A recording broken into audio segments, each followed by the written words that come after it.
just whenever you think I'm just going to throw this chainsaw in the trash can.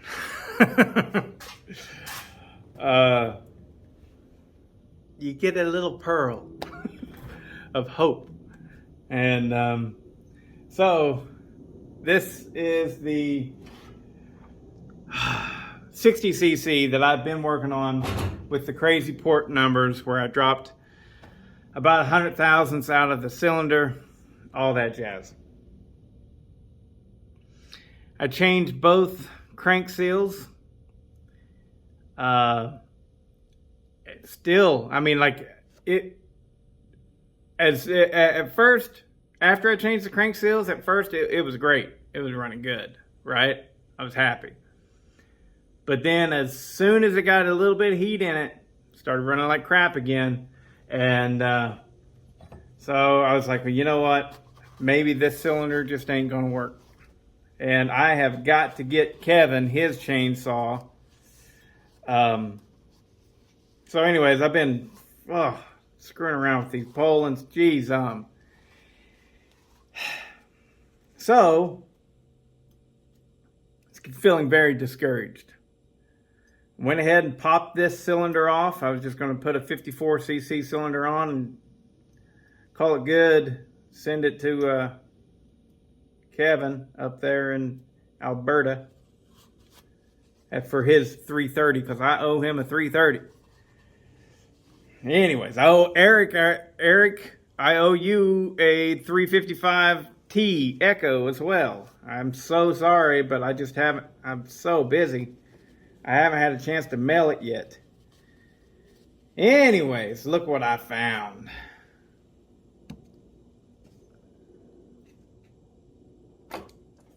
There we go.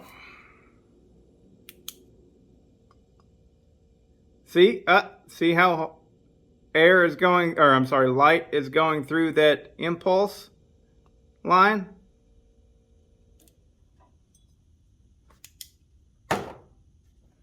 I had filled that impulse line with Moto Seal because this cylinder is from a 3750 and the case, the crankcase, is a 365. Meaning the crankcase has an impulse line and the cylinder has an impulse line. So one of them got to get plugged, right? I plugged this one with Moto Seal. Word to the wise, Moto Seal ain't good enough. Gonna need some JB Weld. Because it blew it right out. Yeah. That's nifty. And it makes me happy because we still might have a good cylinder here. Anyways. Whew. So I'm going to mix up some JB Weld and dot it in there and slap it back on and see how we roll then. God, it's a pain in the ass, man. Been getting hit again and again here lately. Gets you discouraged. But it is what it is. That Echo 590 Timberwolf that I ported, I set up this whole deal where I was going to test it against the one that's not ported.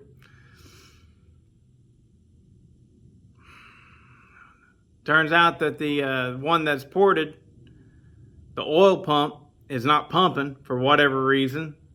So I got to look into that. So whenever I used it, the bar was getting hot, the chain was swelling and slowing it down. So we don't have a good test of whether or not it made a difference. Over and over again. God, it just gets me so pissed. Anyways, see ya. All right, so normally whenever I'm putting a cylinder back together, I just put it together dry. Remember, this is not a rookie thing. This is a planned out thing. Because I may be fairly new to chainsaws, but I am not in any way new to the two-stroke world. And I have always rebuilt my two-strokes dry. I do not add oil to them because there's oil in the fuel. You're not going to pull it enough like this to cause any damage. It's impossible. You can't do it. The only possible exception is if there was dirt and grime in there. And then so you have a clean cylinder, you don't need any lubrication at all because the fuel carries the lubrication. However, I do understand people that do it because it's just an added safety precaution and there's nothing wrong with it. But on this build, however, I've had so much problems with it, so many problems, that before I put this thing back together, before I slap on the moto seal and put this cylinder back on, I'm going to break out a secret weapon.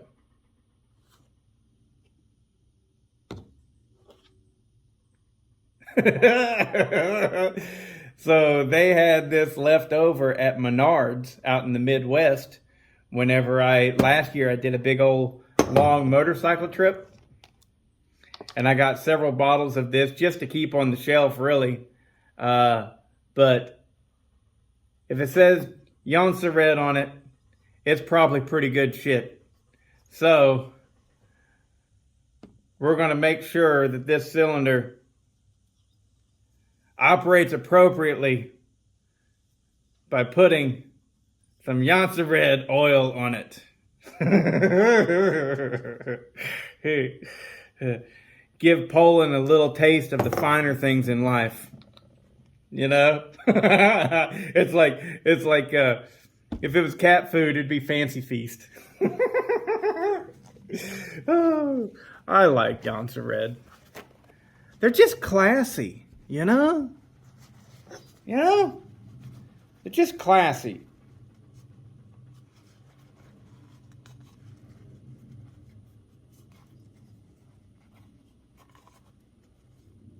All right, so I figured this would be a good time for me to show you guys what I do to put on this moto seal. Might as well show you. All right, so you've heard me mention it before. Here it is, I'm mentioning it again. All right. Popsicle sticks are your friend. If you don't have a whole package of popsicle sticks in your garage, go out today and buy some. You can buy them in any Target, Walmart type of store. You can buy them at Michael's or Hobby Lobby, something like that. Just a bag of popsicle sticks. I use these things to spread on all of the liquid stuff. All right, so let's see what I do here. Get you all situated. I know you can't see that very well. Dang it, that sucks. Maybe this will be better.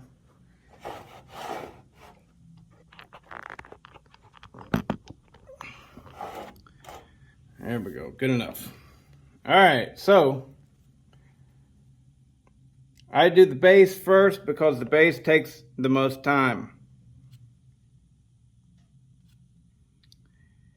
Oop, I already got too much, but we're going to take care of that. You'll see. Now I have this base shaved off as good as I can get it. Razor blade, flat tip screwdriver, stuff like that. All right, that's way too much. But we're going to scrape this off. I also cleaned up the base and the base of the cylinder as well with brake cleaner. Brake clean.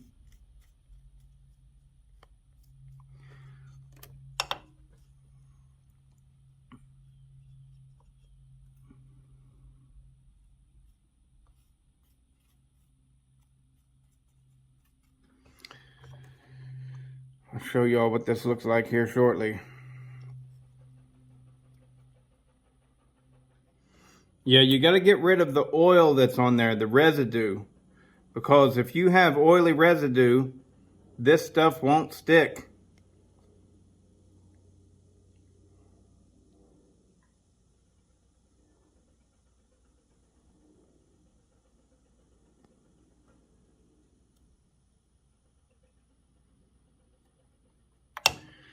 All right, that's good enough there. For show.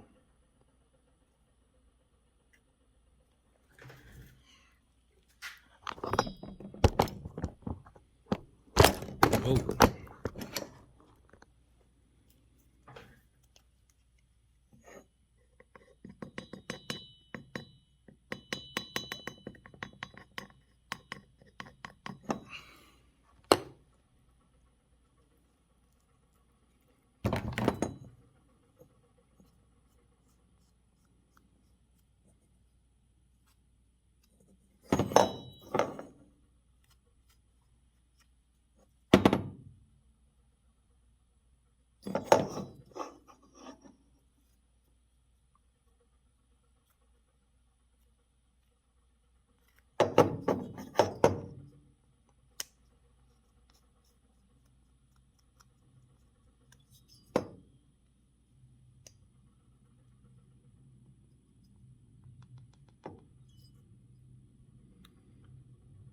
All right.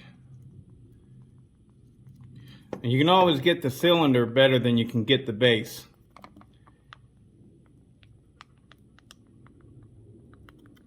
Just a nice, even, thin coat. That's all you need. And now I go back in. I rub from the inside out. As best I can. You will get some squish going down into your crankcase. It'll happen. It's unavoidable. There's that. The case. Just a little bit. And by now they're just the slightest amount of tacky. Also, another thing that if you don't have yet, you should really get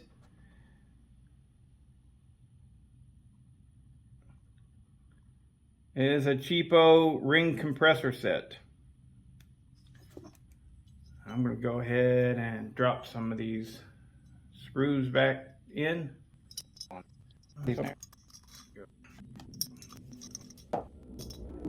right.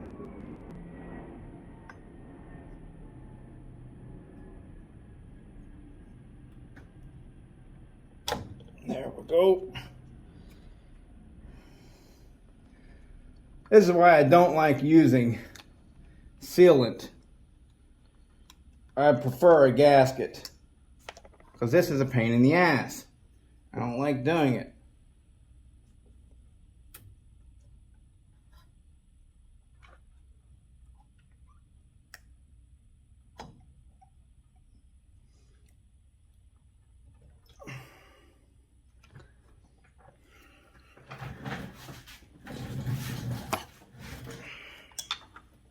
Normally I have the entire gas tank off when I'm doing this on these Poulans because it's a pain. They're built like a steel.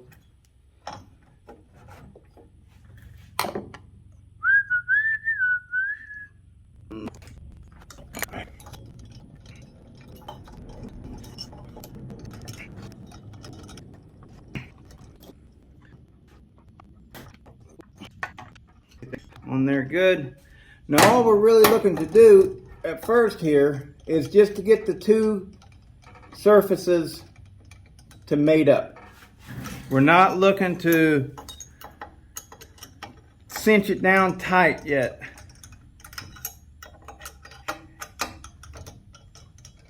There we go, there we go, there we go. All right.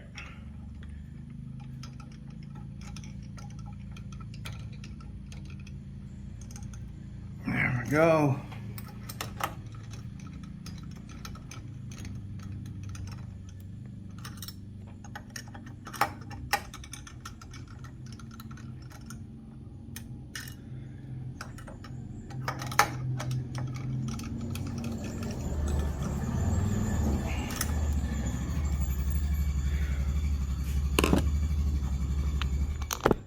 Now, normally what I try to do is I let it wait for at least 20 minutes. And then I go back and I crank down the base bolts. But in this case, well, and then I'll, honestly, within an hour, I'll fire it up and try and run it and stuff. But usually I can't wait an hour. Look at this, what am I doing? Why am I cinching that down? Well, I'm not cinching it, but I did tighten them up a little bit. Oh well. But I don't really crank on it until I've given that RTV a chance to dry a little bit. But whenever it's still wet like it is right now, the two different layers, top and bottom, are melting together and creating that gasket you want. But this one I definitely will not run until tomorrow because of that JB weld. The JB weld in the impulse line has to dry up. And so, got to give that at least a day, you know. Anyways, and then we'll see what she does. Wish me luck. If it does do well, it's going to be because of the Johnson Red. Woo, look at that. All right.